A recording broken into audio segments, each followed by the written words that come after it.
So, two of the big teams meeting each other here in round 4. Up at the top in standard, we have Brad versus Todd. Both of them on green-black. These two have played plenty of Magic with each other. Yeah, a lot of history between those players. Majors versus Hoogland as well. That was an interesting one. And we see game underway here. So names are flipped here. There we go. Braun-Duin on the play. It has a turn 2 Sensei's Divining Top, but it gets spell pierced by Tom Ross. Something that Tom does not have that he has had in the past is a crop rotation package. There's going to be none of that this weekend. No access to Wasteland or anything like that. Going to have to draw the Ink Moth next eye off the top. And you watch how Tom already sets up the game here. He plays a second land, had Blighted Agent in his hand, and just opts not to play it. Likely leaving up something like Spell Pierce in case a counterbalance comes down. But here's something a little new to the matchup. Brian on turn 3 just is going to go ahead and jam Monastery Mentor. Tom Ross brainstorming in response. He does have a pair of Force of Wills. Brainstorming with that fetch land up. See, maybe shuffling away one of his 2 copies of Berserk. Tom has to be a little bit concerned about dying, but it will take Brian at least 2 turns to make that happen. He can't just cast a bunch of free spells and make a bunch of prowess creatures on this turn. He's going to have to spend a little bit more time and mana to actually make the Mentor lethal. So Tom's kind of weighing how long it's going to take him to kill Brian, how much disruption he can beat on that kind of timeline.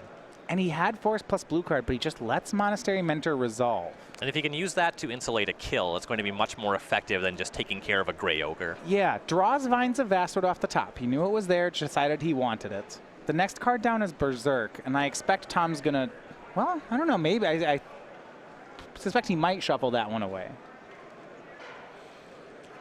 Any Infect or Invigorate Berserk is a recipe for lethal damage. I suppose he does have Force of Will, blue card, Blighted Agent, and Lethal Pump. He could just go the more aggressive line. And with Ink Moth Nexus, he can also even just save that Blighted Agent, try to find another blue card, have double Force of Will. And once again, so he plays Ink Moth, passes the turn. He's not committing Blighted Agent. It looks like he's just going for the win with the Ink Moth. Very likely just planning to use that Blighted Agent as Force of Will fodder. Yeah. He does. And Tom just sculpting for this fight. You see Invigorate, Vines. Brian will swing with Monastery Mentor.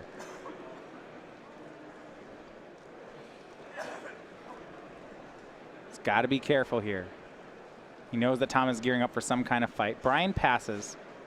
No 4th land. Tom has to be a bit concerned with how much mana Brian has up currently. 2 Tundras and an island. Frequently, if you have counterbalance, you won't play it into Spell Pierce, but you don't know that that's what's in the hand. Well, Brian's adapting to Tom's game plan right now, right? Tom is clearly playing like he's gearing up for some sort of big fight, and Brian wants to be ready for it when it happens. Right. Forces Tom to have, say, a Gitaxian Probe to find out what's up.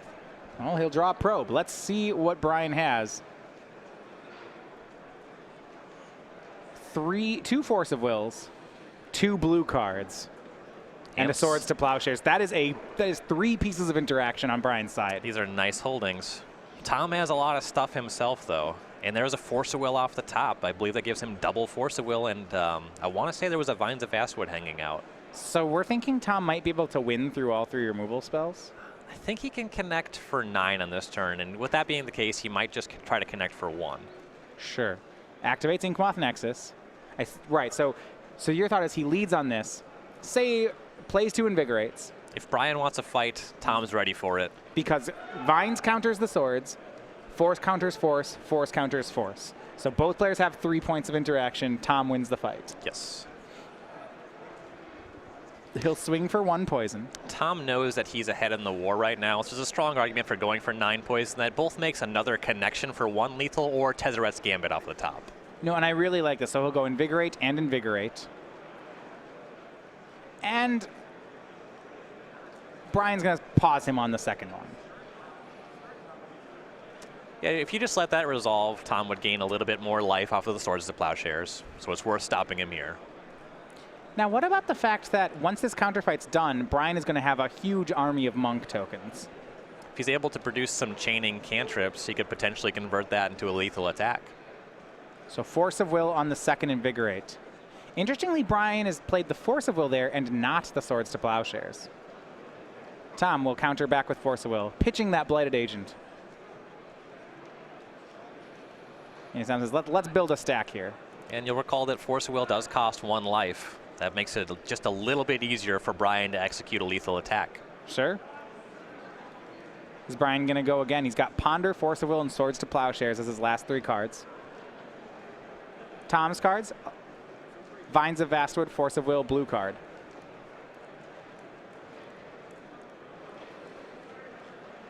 Both players have each other covered piece for piece. If Brian casts both of his other spells, he ends up with 3 monks and the Mentor itself. That's base 6 power. Every prowess is worth 4. 5 power. Every prowess is worth 4. Oh, correct. You get Tom to cast 2 Force of Wills. That puts him to 13, and you have 5 + 4 + 4 if you have 2 cantrips. Yeah, that's exactly 13. Swords to Plowshares, countered by Vines of Vastwood. Not kicked, though, so this is still only 9 poison. Right. Yeah, Tom did not have enough mana to kick that on this turn. Force of Will by Brian. Force of Will by Tom. So, Brian's going to take 9 poison. Both players are empty-handed. And as you mentioned, Tom, at exactly 13, if Brian can play 2 spells right now, it's lethal. Looking for a Ponder, Brainstorm, Sensei's Divining Top. Any of those play here? No, he swings for 5. Does not look like he hit the spell he needed. Well, Tom's out of stuff now, so if he has a Swords, he can at least stop from dying. Shove. And it is Swords to Plowshares from Brian. Did Tom draw a way to counter? Something like a Vines? He'll try Spell Pierce, but he's out of mana. So he didn't find a way to stop that this turn, but he did find another Inkmoth Nexus. Tom goes up to 9. Plays another Inkmoth, says go. You're right, Brian needs anything to trigger prowess. Any spell. Any spell works. A land, though, and Tom gets it. Here's a swing for 6. Tom to 3. I suppose Terminus is not the spell that he would want to find. No, Tom's going to try again. Does this one work? And it does! Tom Ross gets the first game. Terminus was the card, too. That's not what he wanted. Wow. And Tom can't help but smile. Oh, man. And for both players, shoving in for the big turn and one top, then reducing it down to a couple top decks at the end. Tom squeaks by with that one. They don't call him the boss for nothing. No, so first game of the round, it goes over to in Legacy to Tom Ross playing Infect. He's up 1 on Braun-Duin. All right, so let's look. Interesting, we're looking at the sideboards for each player. This seems to be about the big turn, or very much that game was. Both players seeing how many pieces they could have to fight with. Yes. So I want to look at the sideboards. So Tom Ross, Flusterstorm, Hydroblast, Submerge, Wasteland, Dismember, Jace, Karakas, Krosan Grip, Nature's Claim, Sylvan Library, Viridian Corruptor. So you'd like to have answers to counterbalance. Nature's Claim is unreliable in that capacity, but Krosan Grip is very close to a sure thing. It can get hit if there's a 3 already on the top of Brian's library, which he will try to do. You're still going to bring in Grip anyway. Jace is going to be here for any matchup where he's expecting attrition to be a factor, and this certainly seems to be one of those. So I'd expect to see Jace coming in as well. And Flusterstorm is going to help Tom fight those big turns. So what about something like Wasteland? Can he, instead of fighting over cards in hand, could he knock Brian down on some mana? He certainly could. Miracles is a deck that plays a lot of basic lands. I think that's going to be a lot more effective against something like a Delver deck or like a Sultai Control. If Brian is aware of Wasteland, he can play around it. And there is also only 2. Those Wastelands are very likely to take care of something like a Maze of Ith out of a deck like lands. They certainly could come in, and if you're bringing in Jace the Mind Sculptor, another mana source isn't going to hurt you. But it's not the most exciting card here. Go to Braun-Duin's side of this. Now, he gets some more pieces of interaction, and the first thing I'm looking at is these 3 copies of Pyroblast. Sure kills Blighted Agent, sure fights Counter Wars. This card seems great. Check the box, put that one in. 2 Blood Moons are all right. They can turn off any Inkmoth Nexus. That card's fine, if unexciting. Flusterstorms to fight Counter Wars on Brian's end. That also just makes sense. Vendilion Click blocks Inkmoth Nexus, gets you a look at Tom's hand. It is a little bit slow there. A lot more excited about is Ecstatic Caster here, which I fully expect to come in here. You can also use Pithing Needle to shut off Inkmoth Nexus, which is pretty nice. Yeah. So these cards like Pithing Needle and Blood Moon that are great answers to Ink Moth, but kind of dead against anything else. Does he have to worry about having too much of that? These cards are way more narrow in Modern when you don't have access to top Brainstorm Ponder. They're a lot more effective in Legacy. I suppose, right. If you draw 3 of them, you just shuffle some away. Exactly. Legacy's great. You can just do things like that. So for Tom, the boss here, he is up now a game with Infect. Really one of the strongest players on the SCG Tour in the last 2 years. The 33-year-old, originally from Louisiana, now in Roanoke, Virginia, dominates really on all levels here of the tour. 16 open top 8s, and then 5 wins and 16 top 8s. 4 invitational top 8s, and 2 wins beyond that as well. And remember, this is all since 2013. Yeah, the reigning player of the year. Very impressive player. Apparently, he and Michael Majors are planning to open an NBA Jam arcade, probably adjacent to Michael Majors' Club B's. Does that mean that if it's an NBA Jam arcade, does that mean that just it's an arcade, but all your games are NBA Jam? Yeah. Okay. Well, that way you don't have to wait for your turn. That's a narrow business model. Everybody can just jam the whole time. You're going to lock in some customers with that. You know? Yeah. But I think your demographic's small. I'd be curious to know how much you actually expand your clientele by featuring other arcade games. Yeah, I mean, you just could have other editions of NBA Jam. If you just got a bunch of NBA Jams, I'm sure you can draw a crowd. I mean, if your house had an NBA Jam arcade machine, that would be the place to go hang out, right? Well, obviously. Yeah. So, like, why not spend a little money? Just have a nicer place to play NBA Jam. Exactly. They'd go. Yeah. I mean, though I don't know if that, maybe they could keep it running. All right. Over on StarCityGames.com, we have our Versus videos, including the Commander 2016 Versus series. We now have those decks and sets of 5 available for purchase, as well as the new Commander Versus playmats. You can order them today online at StarCityGames.com/Commander2016. These playmats are really elegant. I like that a lot. Yeah, these are featured in the Versus videos, those 4-player videos, 1 of each color. All right, let's start with game number 2, though. Brian Braun-Duin on the play. Tries again for a Sensei's Divining Top. Last game it was Spell Pierced, but will it resolve this time? And having top on the battlefield is just so different from not having it. 1 second, this is a different match. We'll get you over to Legacy in a second. This is our modern match between Hoogland and Michael Majors. There we go. And it looks like the Wastelands have come in for Tom as he takes care of the Tundra on Brian's side.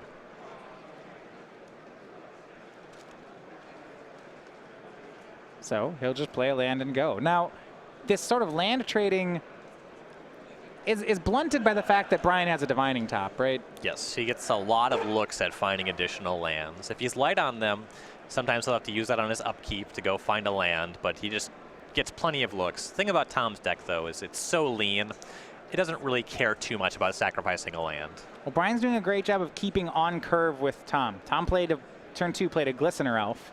Brian, end step, fetched, Swords to Plowshared it. And now upkeep, he's going to spin his top to try to find more lands. It looks like there is a Scalding Tarn in the top 3 here.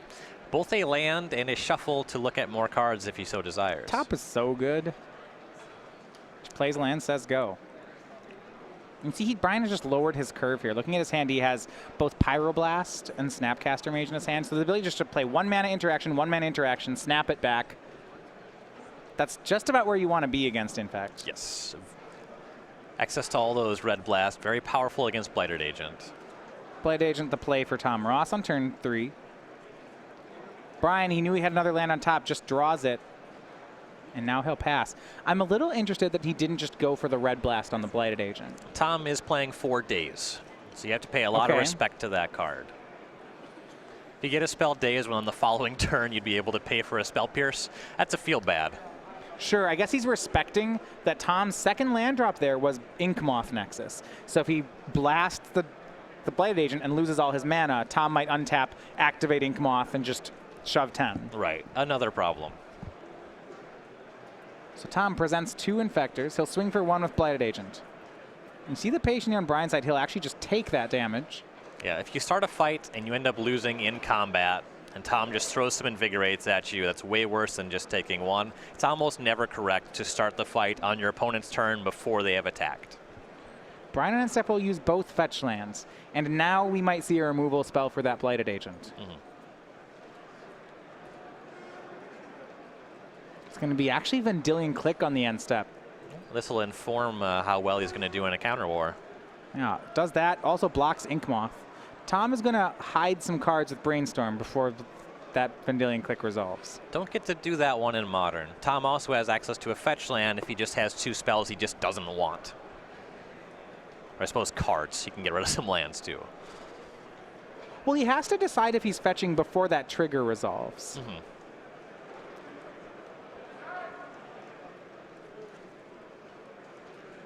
Noble Hierarch, Spell Pierce, Glistener Elf, Invigorate, another Blighted Agent. And with the Vendilion Click on the battlefield, it becomes a lot harder to convert that Glistener Elf into any kind of real value.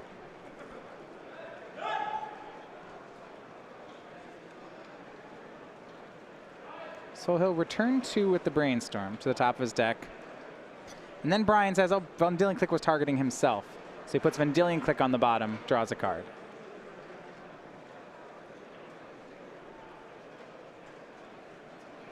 Terminus not the most effective when your opponent has Ink Moth Nexus. Yeah, out of your hand anyway. Main phase Brainstorm from Brian. Remember, he's still holding on to that Pyroblast. He draws Blood Moon, Snapcaster Mage, and Counterbalance. Those are some pretty big hitters. And yeah, there is a Blood Moon in the holding, so could shut off this Ink Moth Nexus. He needs to deal with the Blighted Agent. Having the Pyroblast potentially allows him to do that. I feel like he wants all these cards. I mean, Snapcaster Mage or Counterbalance or Blood Moon could all threaten to end the game. Yeah. He might not need all 3, so I wouldn't be surprised to see him shuffle one of those finishers away.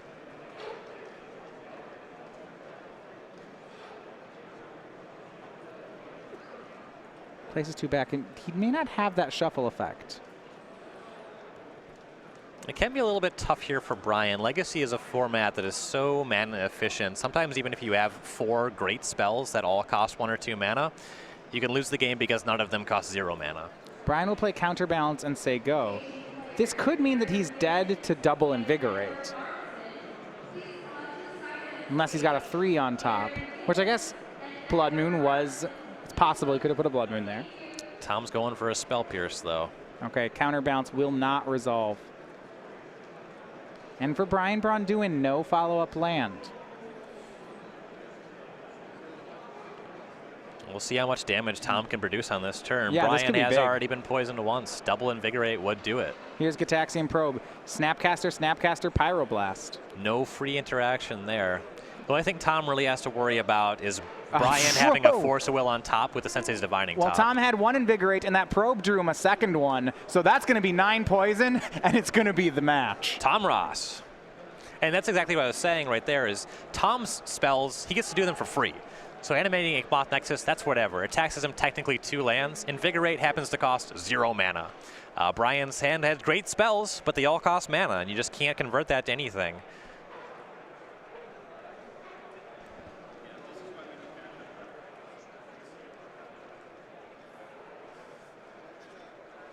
All right, so 1 match is in the books for the team of Anderson, Majors, and Ross. So updates on the other side of the board here. Brad Nelson and Todd Anderson are currently still in game 1. They're black-green aggro mirror. Over in Modern, they're the Evangels going the other side. It's Jeff Hoagland versus Michael Majors, and we're going to try to get over to that match now. They're right now sideboarding for game 2.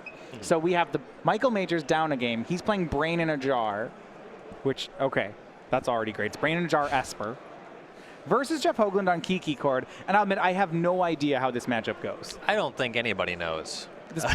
Right?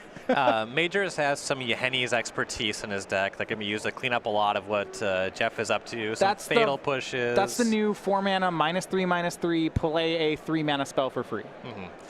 Jeff does have a lot of 4 toughness stuff just in his deck. So Sure. if you're up to something like that, Jeff also has that infinite combo, Restoration Angel, Kiki Jiki. Major's deck is wont to tap low frequently. So that could pose a real problem for him. What I've heard about what I know about the Brain in the Jar deck is that it's slow out of the gates, but once you get to about turn 4 or 5, it's drawing 2 to 3 cards every turn. It plays 3 Ancestral Visions. The card Brain in a Jar with something like Beck Call is really powerful. Yes, you draw a lot of cards off of that one. You even generate a bit of a battlefield presence as well for your trouble. Major's deck also has a decent amount of interaction on top of that. He has the 4 Fatal Push, 2 Path to Exile, and a decent chunk of disruption permission as well. A couple Logic Knot, 3 Spell Snare, 2 Cryptic Command. So he can fight wars that way. Yeah, and you notice the card, in a nod to the card advantage of Michael's deck, his deck he's got the sideboard where he's even playing cards like Commandeer, 2 of in his sideboard, saying he's drawing so many extra cards that he just wants free spells. Yeah, it makes sense. Sure, and a control mirror, that card, I mean, if you can afford to pitch 2 blue cards to it, it's really powerful. Yes, and if your opponent is just trying to kill you on turn, 2, 3, 4, free counter spell is pretty good. Yeah, so it'll be interesting to see that one. Major's going to have to win both sideboarded games. Now, for the Kiki core deck, I would think that Jeff might struggle to beat a pure control deck. His deck, so he has a couple things that help him fight over. He has a number of creatures that generate a good amount of value, and Glenalonder Archmage can fight kind of permission battles, assuming you can get it to stick. He has tools. Well, we'll go ahead and start. This is game number 2, Majors versus Hoogland. Majors is on the play, starts with Serum Visions. Other side, Todd Anderson takes game 1 over Brad Nelson. Keep in mind, if that match, if the team of Anderson, Majors, and Ross gets 1 more win, it's going to be over. And Hoagland's deck doing exactly what he wants to do, starting on turn 1, Birds of Paradise. This weekend he does have 2 Spell Queller in his deck, which could be really strong. One thing I'm looking at Michael's deck, he doesn't actually have that much cheap interaction. Like, he has 4 Fatal Push and 2 Path to Exile's removal, and after that, he's really playing for like turn 3 or 4. He's got Cryptic Commands, Yahenni's Expertises, Brain in a Jar, Peer Through Depths, that sort of thing. Yeah, his deck is largely focused on generating a lot of value, so I expect that he'll beat up on a lot of decks like Jund, Abzan, what have you. But yeah, decks that generate a different kind of value, like Hoagland's, that even have infinite combos in them, could be a bit harder. So Michael will crack a fetch land to cast Fatal Push, that takes care of birds, then casts another Serum Visions.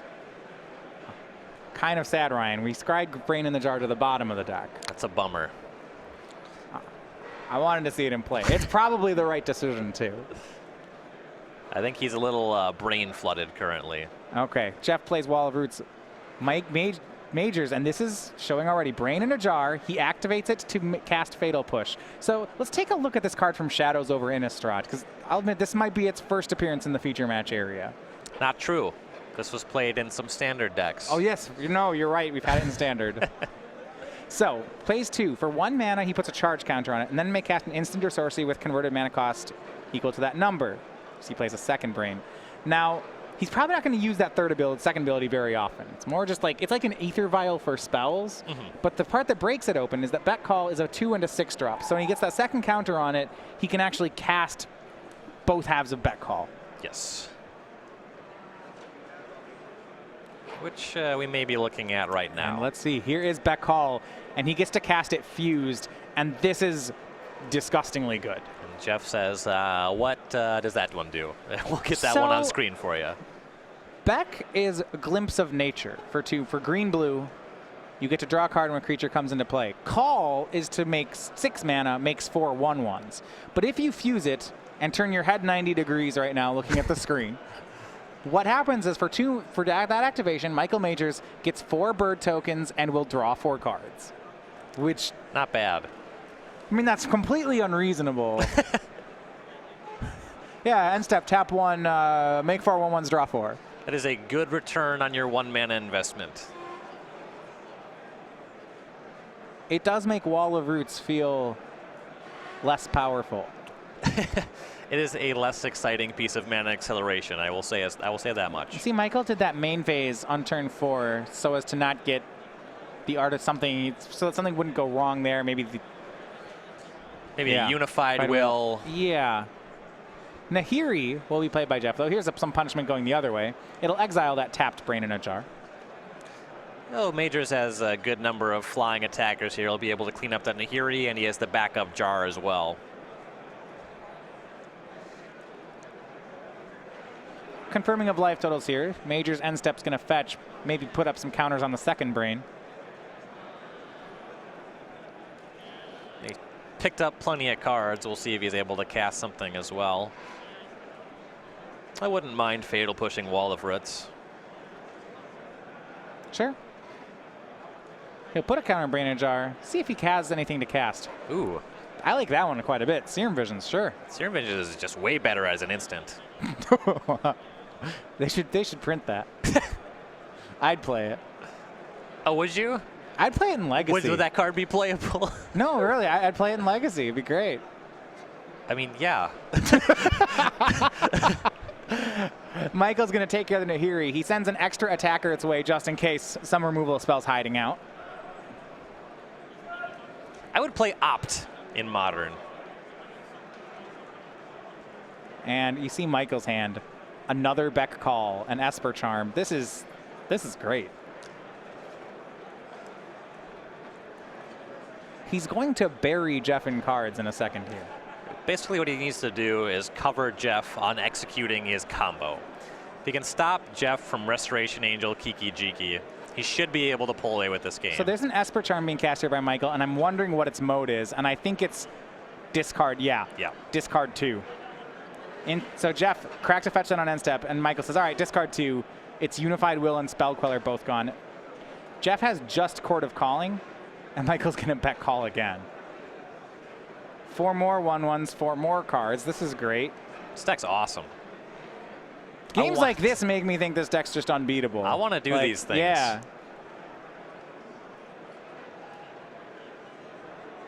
And then Fatal pushes the card, and Jeff concedes. He's seen enough. Wow. I haven't seen enough. I want to get Majors on camera some more this weekend. This deck is awesome. This is great.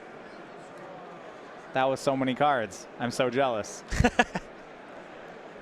So with Majors winning right now, it is do or die time for the team of Nelson-Hoogland-Braun-Duin. They are going to need to win all the remainder of the games. If Todd Anderson or Michael Majors picks up even a game win, the round will be over. Yep, Nelson needs to win 2 more here. Hoogland needs to win this deciding 3rd game. So if you're on Jeff Hoagland's side, all right. It's possible you haven't practiced this matchup too much, though actually in Jeff's defense, I bet he has. Jeff knows his Modern decks very well. Yes. Michael's deck is new, but it's not unknown. It's seen some play on Magic Online. Yes. We've saw Unified Will coming in. I assume Stony Silence might have to come in. It's only 4 artifacts in the deck, though. Turns off Jar. I mean, the Jar just matters too much to not play something like that. There's a strong argument for engineered explosives for much the same reason. You know, the first activation on the brain of the Jar doesn't matter too much as long as you can destroy it for that second activation and that Beck Call happens. Explosives seem strong enough. Then Reclamation Sage is sort of an answer to Brain of the Jar that you can tutor for with a Court of Calling, so that one should be in the deck as well.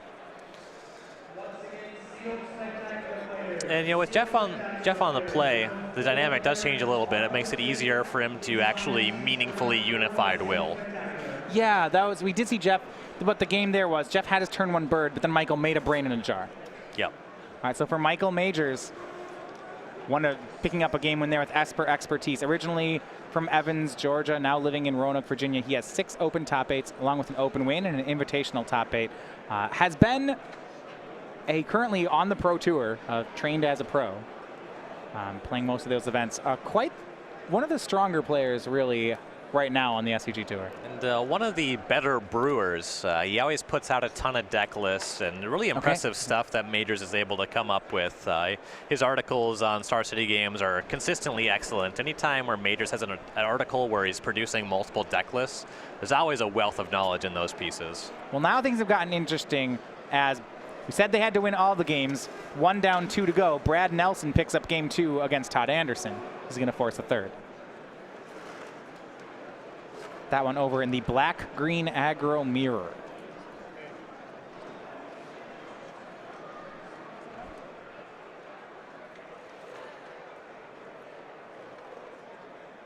It looks like Majors has locked in on his opener, and we're just seeing where Hoagland ends up on his hand.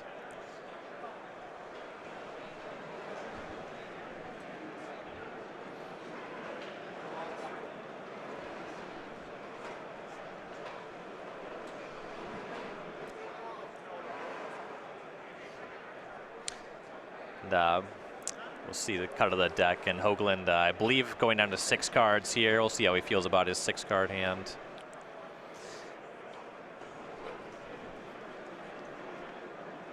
Jeff's going to go ahead and actually keep on 6, scries to the bottom. So we are underway. This is game 3 of Hoogland versus Majors. And Hoogland has his Emrakul in his opener. Right where you want it. He does have actually a pretty reasonable hand. Double Birds of Paradise. That Raging Ravine, a little unfortunate. It's actually his only land. Yes.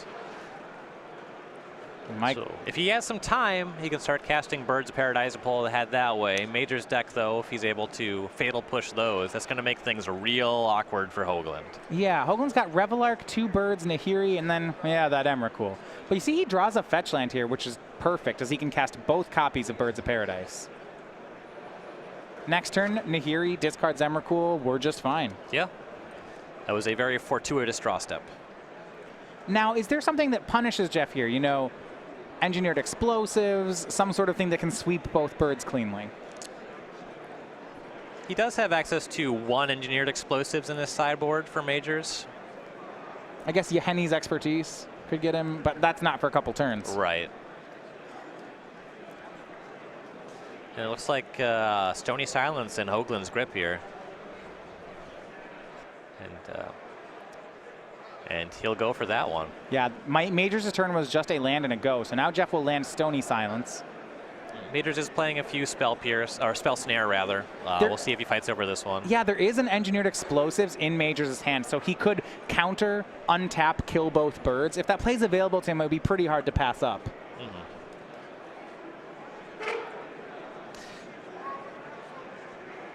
And it is going to be Peer Through Depths for Majors. So top 5 cards, gets to pick an instant. It seems unlikely that he'll find something immediately. Now, Esper Charm is just versatile enough that it's really good here. Yeah, it happens to destroy target enchantment, if I recall correctly. That is the 3rd mode. And Jeff has just played a very enticing enchantment. So 3rd land for Majors, then passes. If Hoagland's not careful, we could see Esper Charm into Engineered Explosives. Jeff will land Nahiri. Is there a response from Majors? I would wager that that one's worth countering if Majors has anything. See if he can produce a Logic Knot for this one. He does not, so Nahiri goes up to 6, discarding Emrakul. Jeff, happy to get that one out of his hand. Yeah. But it'll be back. It always comes back. Well, that one's going right to the top of the deck.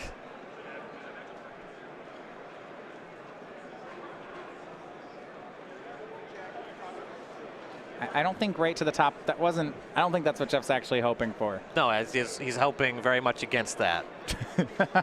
So, Jeff finds a land and passes. Now we'll see Michael's response. He's got that Esper Charm.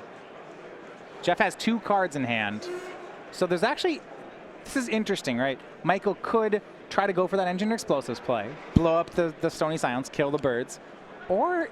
Well, let's see if Majors has access to a Yeheni's Expertise, because he needs to deal with this Nahiri. Right, so... If he's able to Yeheni's Expertise and then cast Beck Call, then he has some flyers to pressure the Planeswalker and kills the birds. Right, so if he has Yeheni's if he has that, then what, he just Esper Charms Jeff's hand, right? Says, deal with it, take your 2 cards, untap, Expertise into Beck Call. That's probably a game-winning line. That sounds like a good line to me. Yeah, you have no cards and no creatures. I'm pretty in. 3 lands. Ooh, is he not? He's getting his Hallowed Fountain tapped. So no Esper Charm end step. He's got other plans. Could be going for Peer Through Depths. Maybe he doesn't have the Expertise. Snapcaster Mage, just as a 2/1. Okay, so a little bit of a desperation maneuver here. Just needs to pressure that Nahiri. That could work out. Attacks Nahiri down to 4. Plays a land. Now he has picked up a copy of Cryptic Command. You know, speaking of powerful modern cards, this card just does everything. I believe the entire card's text is pick 2. You just choose 2 things that'll be really good, and the card just does them. Jeff drawing Court of Calling. His hand now, Wall of Roots, Court of Calling, Revelark. No graveyard yet for Revelark, though. So he'll look to improve his hand by getting rid of the Wall of Roots. It turns into a 2nd chord, not too shabby. Just passes. Currently only able to chord for 2. So now we'll see Esper Charm on that Stony Silence. Was interested to see the route that Michael picked on that. You know, between that and the discard 2, both it was close. Largely, the deciding factor seems to be that he needed to pressure this Nahiri, and he had no way besides as a Snapcaster Mage to accomplish this goal. He's going to attack Nahiri. Jeff will cast Chord of Calling, X equals 2. Will Michael respond? He's got Cryptic Command, so he could if he wants to. He would tap him out for Jeff's turn, though. Jeff finding Voice of Resurgence and trading with Snapcaster Mage would be a big swing for him here. I think Michael's debating. He could, whether he wants the Cryptic here, he could also Engineered Explosives. There's a lot to like. And what second mode for the Cryptic Command is also a relevant question. Sure. You could bounce the Raging Ravine to kind of stunt Hoogland's mana. Might even, I think he's thinking about bouncing Nahiri. Yeah, counter bounce. Get that one will eat Hoogland's mana on the following turn. Makes his attack for nothing, but that attack wasn't super relevant in the first place. So Jeff's going to just recast the Nahiri. See if he discards. Yeah, no reason to exile Snapcaster. He'll get rid of his second Nahiri and draw into a land. Play it and say go. And, you know, Jeff's doing pretty well right now. Another Beck call for Majors. Looks his hand, says Engineer Explosives is probably where it's at. He might put the explosives out and cast Brain in the Jar this turn. He does have that one in his hand. Go ahead and immediately take away Jeff's mana, knock Nahiri down to 4. Then, follow-up play, suspend Ancestral Vision. Okay, so he had a way to use all of his mana on this line. This makes a lot of sense. It's a big investment. 4 turns down the road, Michael will get this payoff of cards, but he does have to keep the game under control for that many turns. And you can cheat Ancestral Vision with an Expertise. There's actually no way to cast this spell with Brain in a Jar. Yeah, Brain in a Jar is actually like Aether Vial, where it's not the number of counters or less. It's you put a counter on it, and then you have to play something of exactly that number. Yep, you put the counter on first, and then you check. The ability to remove counters also requires tapping the Brain in the Jar. Right. So there's no way to catch it with 0 and being activated, just contained within itself. So we are back to Hoogland. Chord, Revelark, land 5, on board Nahiri. He's got a lot going on. Starts talking with teammate Brian Braun-Duin.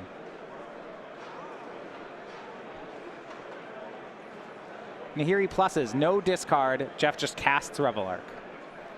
His graveyard does have 2 creatures he can get back in it if Revelark were to leave the battlefield. And that'll block for the Nahiri as well. Esper Charm now in Majors' hand. Looks like he's going to have to go for Brain in a Jar. Suspends another Ancestral Vision.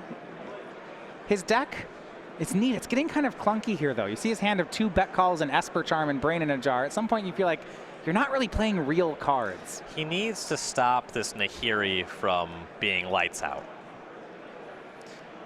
Because it's not going to matter how many Ancestral Visions are on suspend when Nahiri destroys, or when Nahiri finds Emrakul and destroys all of his permanents. Yeah, but he's a turn late on this, isn't he? Nahiri goes to 8. He can get Brain in a Jar up to 1, get it up to 2, but I don't know how he gets it off the board. If he had another copy of Cryptic Command, he can tap the Emrakul down and stop the Annihilator from triggering. Well, looks like Jeff's going to try to stop him here.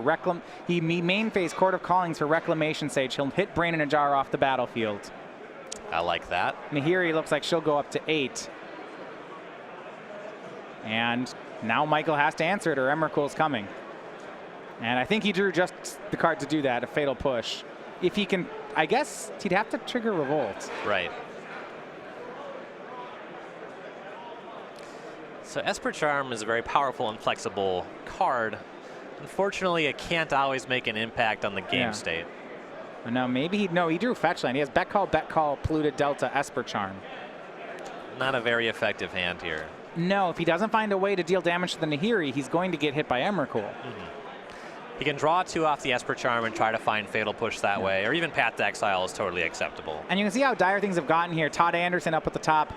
They're putting a pause on his match, realizing that if Michael cannot get his way out of the situation, then the whole round is over. They can still win with Todd winning.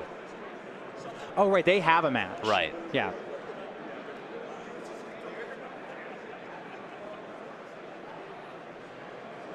So they have a bit of a cushion here. Michael will fetch first for the land. So Revolt is triggered now. If he finds Fatal Push, it can answer Reclamation Sage. Yep, Godless Shrine can cast either Fatal Push or Path to Exile. Esper Charm drawing 2. No and no.